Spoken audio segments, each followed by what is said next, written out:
Hello friends, welcome to exam crack. तो पिला माने आज भी आमे जीके रो कंप्लीट गोटे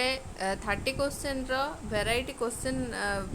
नहीं के आछंती जोटा कि आपण माने अटेम्प्ट करिवे केते कोन स्कोर करछंती केते वेराइटीज रही छी आ आपण मानकु निहाती भाबरे भलो लागिवो। तापर मु गोटे कथा कहि रखी पिला माने जदि आपण माने समस्ते भाइस रॉय आउ गवर्नर जनरल पढ़िया चाहूँगी तो समस्ते एटलिस्ट कमेंट करिकी जणातु जहाँफल कि मेजोरीटी रहिले ही मुझे क्लासटे नहीं कि आसबि जोटा कि आपण मानक बहुत जबरदस्त हम आउ आपण जो मैंने कमेंट कर हिस्ट्री रे नहीं आसतु कि इकोनोमिक्स रे नहीं आसतु बर्तमान आमे मिक्स टाइप रो क्वेश्चन आनिले ही आपण माने फायदा रे रहिबे। तो पर्टिकुलर सब्जेक्ट गोटे गोटे सब्जेक्ट रो क्वेश्चन आनले आपण माने माने कौन भेराइटी क्वेश्चन बार बार प्रैक्टिस करि परिबेनी। तो सेटा गोटे से आम गोटे गोटे सेट हिसाब से 100 क्वेश्चन को पार्ट पार्ट करके आपण मानकु सहित डिस्कशन करा जाउची। तो निश्चित भाव में आपण मानकर सपोर्ट पाई बहुत बहुत धन्यवाद। आउ जो माने मो जेमती कहली भाइस रॉय गवर्नर जनरल पढ़िया चाहूँगी समस्ते प्लीज टिके कमेंट करेंगे जहाँफल कि मु जानिबी जे हाँ समस्ते पढ़िया चाहूँगी तापर मु नहीं आसबि आपण मानक से क्लासटी। तो लेट करवानी पिला माने लाउड हो कि नहीं वॉइस ठीक ठाक होथिबो बोली मैं आशा करछि। तो वीडियोटी को स्किप न करके आज अच्छी ओडिशा रिलेटेड जेहेतु एएसओ एग्जामटा आमर ओडिशार तो ओडिशा जिके किछि नहीं कि आछि ओडिशा जिके सहित मिक्स रहिबो। तो एठी किछि ओडिशा जिके मध्ये अछि बहुत इंपोर्टेंट क्वेश्चन अछि। तो आमे डिस्कशन स्टार्ट कर दबा चलंतु। तो देखंतु फर्स्ट क्वेश्चन कौन रही which country is comparable with the size of Odisha. कौ कंट्री को कंपेयर करा जाए ओडिशार साइज सहित नेदरलैंड्स बांग्लादेश ट्यूनिसिया म्यांमार। तो आंसर कौन आपण मानकर बांग्लादेश ऑप्शन बी हूँ राइट आंसर जोटा कि बांग्लादेश। आउ बहुत बहुत धन्यवाद पिला माने आपण माने भूल को रेक्टिफाई करि पारचंती सेतिकी एक्टिव पार्टिसिपेशन रखुचंती समस्त द्वारा भूल हुए आपण माने देखिथिबे जानिथिबे। तो जदिओ केतेबेले भूल हो जाउछि आम माध्यम तो निहाती भाव में सॉरी आउ आपण माने रेक्टिफाई कर दउथबारु बहुत बहुत धन्यवाद। एमिति ही एक्टिव पार्टिसिपेशन रखंतु निश्चित अचीव करेंगे लाइफ रे किसी ना किसी निश्चित अचीवमेंट हम नॉलेज एनहांस हम गोटे जिनस खोजु खोजु आउ दुटा जिनस आपण माने पाइबे है। तो आंसर कौन पिला माने बांग्लादेश ओडिशार साइजटा को कंपेयर करा जाए बांग्लादेश सहित ऑप्शन बी हूँ राइट आंसर। नेक्स्ट बा what is the total area of Odisha ओडिशार एरिया केते जियोग्राफिकल एरिया केते पचारछि 145,707 ना 155,707 165,707 ना 175,707। तो आंसर कौन पिला माने ऑप्शन बी हूँ आपण मानकर राइट आंसर 155,707। जदि भी आज 30टा क्वेश्चन रु किसी भी भूल रही जाउची मु आशा करी जे आपण माने प्रत्येक दिन भली निश्चित बाहर करेंगे आउ रेक्टिफाई मध्य करेंगे सबू क्वेश्चन को आपण माने तर्जमा करंतु। एई भेराइटी आमे नहीं कि आसबार उद्देश्य होची एई भेराइटी रो क्वेश्चन आसुची हला। तो ऑप्शन बी हूँ right answer 150,707 kilometre square. Next बा when was the state's name officially changed from Odisha to Odisha Odisha to Odisha केबे ऑफिशियली चेंज हैला मोर ओडिशार नाटा को 2010 11 12 13। तो आंसर कौन पिला माने 2011 ऑप्शन बी हूँ राइट आंसर 2011 रे चेंज होता ओडिशा टू ओडिशा। नेक्स्ट बा मैच लिस्ट करिया स्वराज पार्टी गदर पार्टी अनुशीलन समिति अभिनव भारत सोसाइटी। तो युड़ाक भी आपण मानकर मिक्स जिके ओडिशा नुह कि आमर हिस्ट्री जिके हिस्ट्री रू आसी क्वेश्चन टी। तो देख पिला माने स्वराज माने एगुड़ाक पचार लीडर बोधे। तो स्वराज पार्टी गदर पार्टी अनुशीलन समिति अभिनव भारत सोसाइटी एपटे अच्छी श्री अरविंद घोष सीआर दास बीडी सावरकर लाला हरदयाल। तो आंसर देखा पिला माने एर कौन आम फास्ट मैच करके देखा तापर आम कौन करवा ना एटा को काउंट कर जो ऑप्शन रु चूज करवा। तो आंसर देख फास्ट कौन स्वराज पार्टी किए पिला माने तार फाउंडर बा लीडर बोली कहि परिबा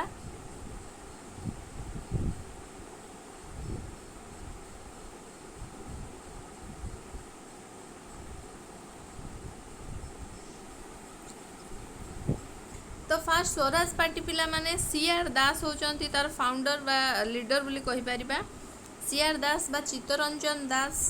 तापरे गदर पार्टी किए पिला माने लाला हरिदयाल तापरे अनुशीलन समितिर श्री अरविंद घोष आपण मानकर अभिनव भारत सोसाइटी होची बीडी सावरकर हैला तो आंसर कोड हबो से हिसाब रे 2413 तो ऑप्शन ए होची राइट आंसर देखि पारथुबे तो मन रखिबा पिला माने एटारु आपण माने चारटा क्वेश्चन पाई गले स्वराज पार्टी रो लीडर होचंती लीड करथिले ताकू चित्तरंजन दास गदर पार्टी लाला हरिदयाल अनुशीलन समिति श्री अरविंद घोष और Abhinav Bharat society VD Savarkar next बा which one of the following is considered the magna carta of the Indian people magna carta consider को या भितर कोटा को magna कर्ता बोली कंसिडर कराइथिला इंडियन पीपल मानक द्वारा the government of India act 1858 the Ilbert bill Indian councils act of 1892 queen Victoria's proclamation magna Carta India रो लोक मानक द्वारा कंसिडर कराइथिला queen Victoria's proclamation option D होची right answer queen Victoria's proclamation टाकू Magna Carta बोली India लोक द्वारा कंसिडर होता next which of the following news paper was started by Annie Besant को द्वारा को न्यूज़ पेपरटा स्टार्ट कराइथिला the Hindu Indian express the times of India new India तो आंसर कौन पिला माने न्यू इंडिया मन रखिबो जोटा कि आनी बेसांत को द्वारा स्टार्ट करा जायथिला next which of the following provision is a part of the government of India act 1919 तो गवर्नमेंट ऑफ इंडिया एक्ट 1919 जो थिला तार ए निम्नलिखित भितरु कोटा गोटे से जो प्रोविजन रो पार्ट गोटे कोटा transfer of power to the Indians the enlargement of the viceroy's executive council na remodeling of the central legislature na doing away with the distinction between the regulation and non regulation provinces तो government of India act 1919 रो गोटे provision part Kota थिला provision रो part गोटे थिला पिला माने कोन ना transfer of power to the Indians option A होची right answer transfer of power to the Indians next बा which of the following leader organized the Swaraj party को लीडर को द्वारा ऑर्गेनाइज कराइथिला पचारची Lala Lajpat Rai and Firoz Shah Mehta Sarojini Naidu and Annie Besant C R Das Motilal Nehru ना आपण मानकर राजगोपालचारी एंड सीवाई चिंतामणि तो आंसर कौन पिला माने जानी थिबो जे स्वराज पार्टीटा आपण मानकर चित्तरंजन दास और मोतीलाल नेहरू को द्वारा ही ऑर्गेनाइज कराइथिला तो ऑप्शन सी हो जे right answer C R Das and Motilal Nehru next बा where did Gandhi ji form the Satyagraha Sabha कोठी गांधी फॉर्म करथिले बॉम्बे कलकत्ता पुणे नागपुर तो सत्याग्रह सभा बॉम्बे रे स्टार्ट करथिले बॉम्बे रे फॉर्म करथिले एक्चुअल स्टार्ट में फॉर्म करथिले ऑप्शन ए होची राइट आंसर नेक्स्ट बा which of the following is not correctly matched कोटा या भितर भूल मैच करा जायछि Bhagat Singh Meerut conspiracy case Ramprasad Bismil Kakori conspiracy case Chandrashekhar Azad new Delhi conspiracy ना सूर्य सेन चितगांव आर्मोरियर रेड तो कोटा भूल मैच है पिला माने सेटा होची कोन ना चंद्रशेखर आजाद न्यू दिल्ली कंस्पिरेसी एटा मते देखिकी कहब पिलामाने चंद्रशेखर आजाद कहा सहित माने कौ कन्स्पिरेसी सहित रिलेटेड थिले मते कमेंट सेक्शन रे निश्चित कमेंट करिवो। आउ बाकी गुड़ाक देखिपार्थो भगत सिंह एग्जाम रे भी पढ़ी पारे क्वेश्चन भगत सिंह कर मीरठ कन्स्पिरेसी रामप्रसाद बिस्मिल कर कोकोरी कन्स्पिरेसी आ सूर्य सेन कर चितगंग आर्मोरियो रेड। नेक्स्ट बा Which of the following incident ended the historic fast of Gandhi? को इनसीडेंटा हिस्टोरिक माने गोटे एंडेड थिला historic fact of Gandhi historic fact रे Poona pact issue of white paper Gandhi Irwin pact ना अराइवल ऑफ साइमन कमिशन। तो answer कौन पिला माने आंसर होची आपण मानकर पुना पैक्टा गोटे एंडेड थिला the historic fast of Gandhi Poona pact. Next बा select the correct chronological sequence of the events first second third कौन माने कोटा कोटा हेइथिला सेटा पचारछि आपण मानकर क्रोनोलॉजिकल ऑर्डर रे सजाया पई कहिछि। Appointment of the Simon commission formation of the first labour government in Britain submission of the Nehru report ना inauguration of the first round table conference। तो देछि कोन कहा परे कोटा को आमे सजेबा ना फास्ट रही आपण मानकर appointment of the Simon commission एटा होछि फास्ट तापरे रही submission of the Nehru report तापरे रही आपण मानकर formation of the first labour government in Britain तापरे inauguration of the first round table conference. तो यही भली ऑर्डर रे कोडा अछि आई थर्ड आई सेकंड आई भी देखदबा आई थर्ड आई सेकंड आई भी तो फर्स्ट अछि तो आंसर होछि ऑप्शन ए बुझेला। नेक्स्ट बा which of the following leaders said that the act of 1935 provided a machine with strong brakes but no engine को लीडर कही थिले जे द एक्ट ऑफ 1935 जोटा प्रोवाइड कर कौन ना a machine with strong brakes but no engine Jawaharlal Nehru Rajendra Prasad Mahatma Gandhi Vallabh Bhai Patel. तो से किए कही पिला माने बहुत बढ़िया क्वेश्चन टे जवाहरलाल नेहरू ऑप्शन ए होची राइट आंसर आपण मानकर जवाहरलाल नेहरू कही जे machine with strong brakes but no engine Jawaharlal Nehru कही। नेक्स्ट बा which of the following event compel the Rabindranath Tagore to renounce his knighthood कोटा को कंपेल करा जायछि रविंद्रनाथ टैगोर को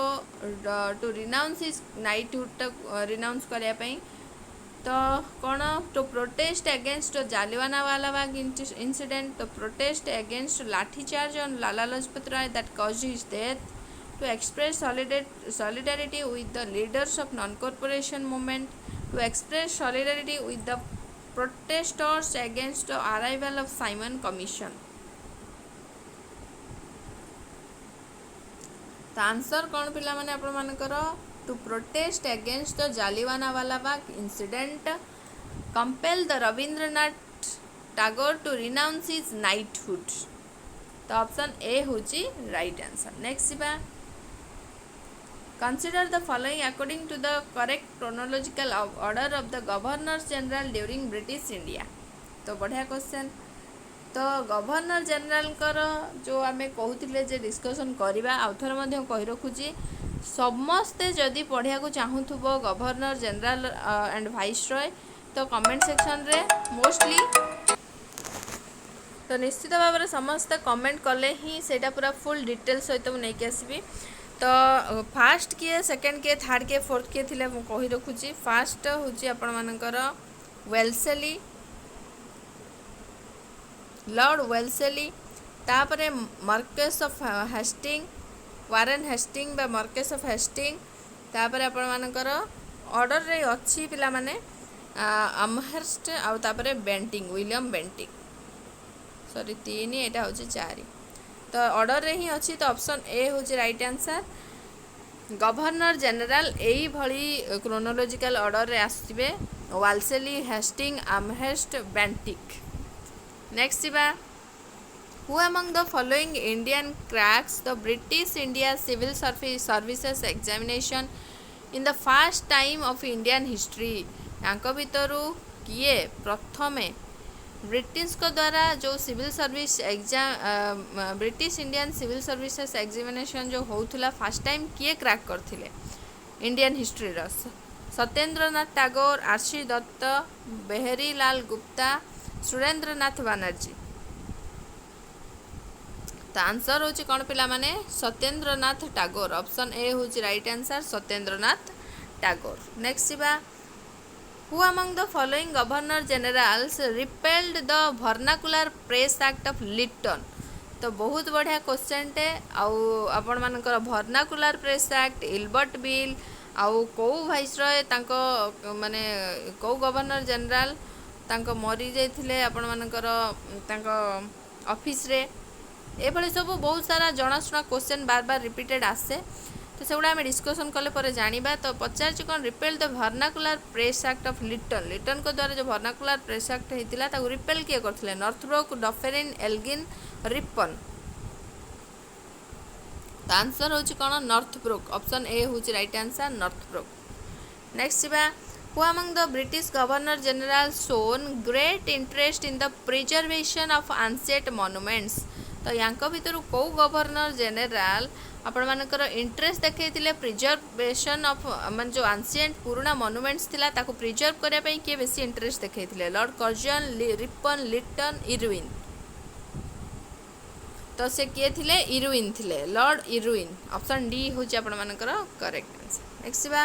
who was the viceroy when the Jallianwala Bagh मैसाकर took place तो आमे जते बेले कवर करबा वाइसरॉय आ गवर्नर जनरल तो एगुड़ा टोटाली कवर हो तो पचारि जालियानवाला बाग मैसाकर जते बेले हेइथिला सेते बेले वाइसरॉय किए थिला Hardinge to Chelmsford Reading Irwin तो आंसर होची चेम्सफोर्ड ऑप्शन बी होची राइट आंसर चेम्सफोर्ड थिले नेक्स्ट बा Which region is called the storehouse of minerals को region टाको storehouse of minerals बोली कहा जाउची Karbi Anglong plateau the Chotanagpur plateau the Malwa plateau the Deccan plateau answer कौन पिला माने the Chotanagpur plateau option B हो right answer the Chotanagpur plateau next बा Which of the following article of the Indian Constitution deals with the Constitution of the Parliament of India तो या भितर कौ आर्टिकलटा आपण मानकर डील करुच्ची Indian constitution of the parliament constitution of the parliament article 73 78 79 72 तो आंसर होची आर्टिकल 79 नेक्स्ट बा The number of representatives of the Rajya Sabha from state and union territories are among which one of the following? The number of representatives of the Rajya Sabha states or union territories territories रो केते मात्रा रुहंती 238 212 200 220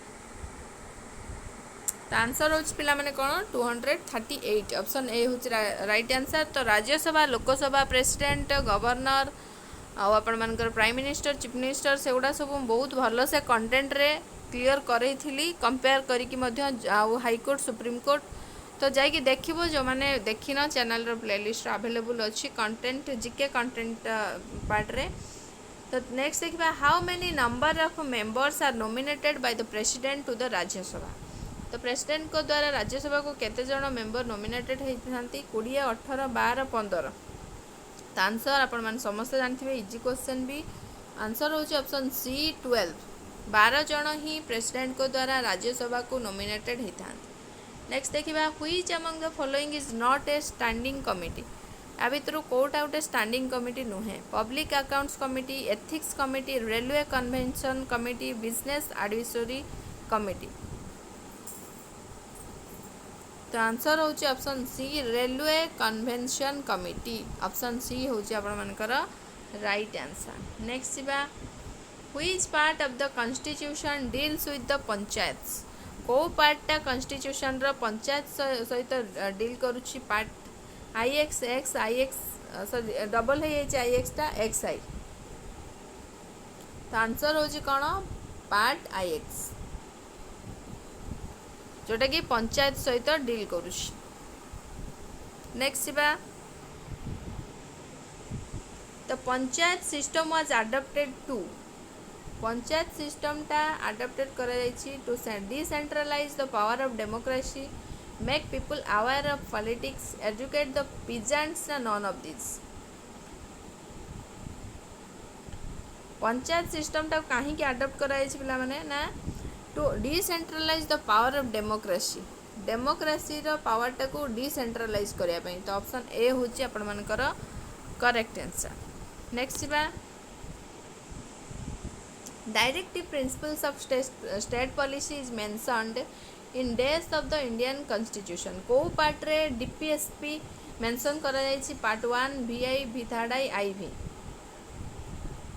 तो part IV रे option D होछि right answer part IV रे आपण मानकर DPSP को mention करा जायछि। नेक्स्ट बा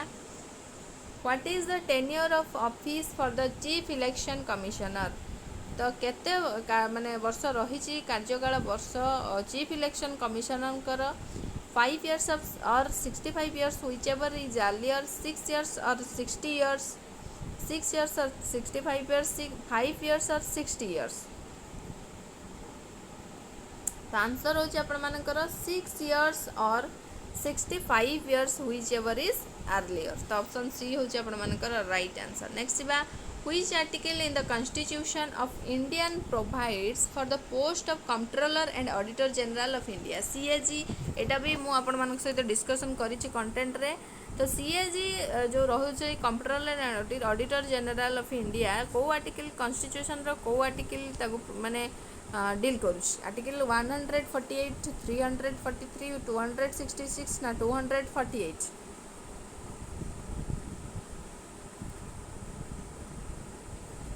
तो आंसर कौन पिला माने आर्टिकल 148 148 नंबर आर्टिकल आपण मानकर controller and auditor general post को प्रोवाइड करछि। नेक्स्ट बा आज last question the constitution of India was adopted by the constituent assembly on एटा भी बहुत रिपीटेड क्वेश्चन टे तो कॉन्स्टिट्यूशन इंडिया रो कॉन्स्टिट्यूशन टा केबे कॉन्स्टिट्यूशन सॉरी इंडियन कॉन्स्टिट्यूशन टा को केबे इंडिया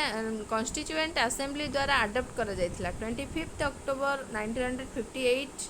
26 जनवरी 1950 26 जनवरी 1949 26 नवेम्बर 1949 तो आंसर होची आपण मानकर 26 जनवरी 1949 ऑप्शन सी होची आपण मानकर राइट आंसर। तो बहुत बढ़िया बढ़िया ओडिशा जीके टू स्टार्ट करी हिस्ट्री आपण मानकर पॉलिटी डिस्कशन हैला तो एटा भी गोटे 100 सीरीज रो सेट चलिबो जीके रो तो आशा करछि आपण मानकु निश्चित भाव में एटा हेल्पफुल हबो आउ भलो लागिथिबो मध्य 30 रु आपण माने केते कोन स्कोर कले निश्चित कमेंट सेक्शन रे जणेबे क्वेश्चन डाउट थिले जणेबे किछि जदि भूल भाल हे जाइथिबो ताकु मध्य रेक्टिफाई करबे एवं जणेबे सबु गुडाक आमे आपणक कमेंट रा रेस्पॉन्ड करूछु निश्चित भाव में देखुथिबे तो first to last time video को देखिए क्वेश्चन सब गुड़ाक अटेम्प्ट करेंगे आउ जदि आपण को वीडियो भल लगी निश्चित भाव में लाइक करेंगे सांगसाथी मान सहित शेयर करेंगे आउ जदि फर्स्ट टाइम चैनल को विजिट कर निश्चित भाव में सब्सक्राइब करेंगे पाखर थी बेल आइकन को प्रेस करके ऑल नोटिफिकेशन बटन दबाइले सब प्रकार क्लास नोटिफिकेशन आपण मान पाखे सर्वप्रथमे पहुँचब आउ जो मैंने एजाए टेलीग्राम ग्रुप रे जॉइन हेन डिस्क्रिप्शन बॉक्स रे लिंक अच्छी निश्चित भाव में जॉइन हम ता छड़ा ए शोर मॉक टेस्ट जो आमर प्रोवाइड कराउछि ओनली 25 रुपीज रे निश्चित भाव में नियंतु आउ निजर प्रिपरेशन को निजे इभालुएट करंतु केते कोन आपण माने को लेवल रे अछंती वर्तमान थैंक यू आपण मानकर वैल्यूएबल टाइम पई आउ आपण मानकर बहुत भलो भलो कमेंट पई आउ एते सपोर्ट पई आपण मानकर सपोर्ट पाई ही आप रेगुलर क्लास आनी परछु तो एमिति ही सपोर्ट करंतु आउ जहाँ जहाँ क्लास दरकार निश्चित भाव में कमेंट रे जणांतु आउ जो जीके सेक्शन कथा कहते पर्टिकुलर जेहेतु एग्जाम कम दिन रहिला तो पर्टिकुलर आम कौन सब्जेक्ट रे करबानी एमती मिक्स करवा ता सहित आम तर्जमा करवा पर क्वेश्चन मु आपको डिस्कसन करुच्ची तापर आपण मानकर जहाँ डाउट कमेंट सेक्शन रे निश्चित पचारे। Thank you for watching.